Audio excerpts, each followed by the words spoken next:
রান্না করতে আইসা যদি দেখি হলুদ মরিচ ডিব্বার মধ্যে খালি হয়ে যায়, তখন যে মেজাজটা গরম লাগে বলার বাইরে। এই দেখেন, তাড়াহুড়া লাগলে সেদিনই থাকে না হলুদ মরিচ।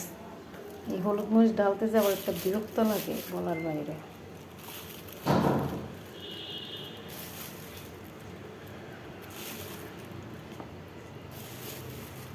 এই কাজটা একদম বিরক্ত লাগে আমার কাছে, এই হলুদ মরিচ। রান্না করতে আসলাম, এখন নাই হলুদ মরিচ। যাই হোক, আজকে রান্না করবো দেশি মুরগি আলু দিয়ে, আর আমাদের ফেভারিট কলমি শাক। দেখেন বেশি মানুষ পুষ্কিনিতে ধোয়, আর আমাদেরও বেসিং আজকে পুষ্কিনির মতন বানাই ফেলছে, দেখছেন।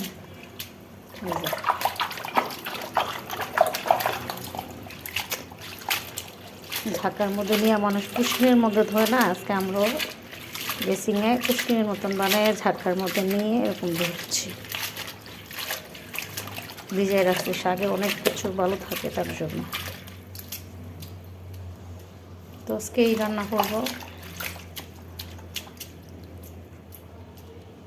তো অনেকদিন পরে শাক ভাজি করবো, শাক সিদ্ধ দেবো না, সিদ্ধ দিলে ভিটামিন চলে যায়। আমি এমনি রান্না করবো, আগে শুকনো দিয়ে দিচ্ছি শাকের জন্য। হ্যাঁ বলেন। তো অনেকদিন পরে শাকটা খেতে মনে হচ্ছে, অনেক দিন পরে শাক আনছি, ভালো লাগতেছে শাকটা দেখে। আমার আজকে শাক দেখে খুব মনটা ভালো লেগে গেছে।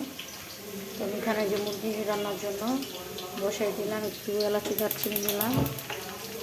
আর এখানে শাক বাগাটার জন্য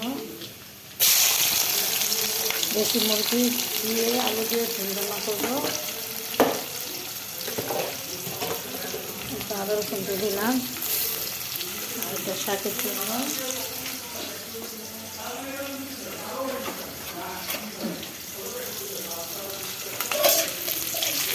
বেশি করে রসুন তেল, শুকনো মরিচ দিয়ে শাকটা এভাবে রান্না করে খেলে খুব মজা লাগে। এইভাবেই রান্না করি। তো এই যে আমার শাক দিয়ে দিব।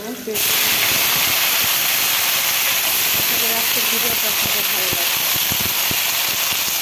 সবাইকে খুব মজা হবে।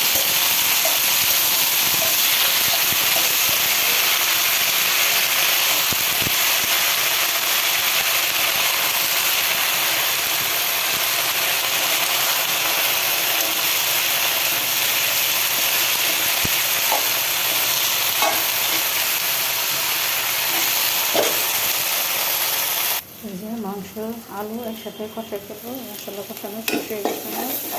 আর এখানে শাক কষাই দিয়েছি, যেগুলো একটা দুঃখের বিষয়ে লবণ দিতে ভুলে যায়।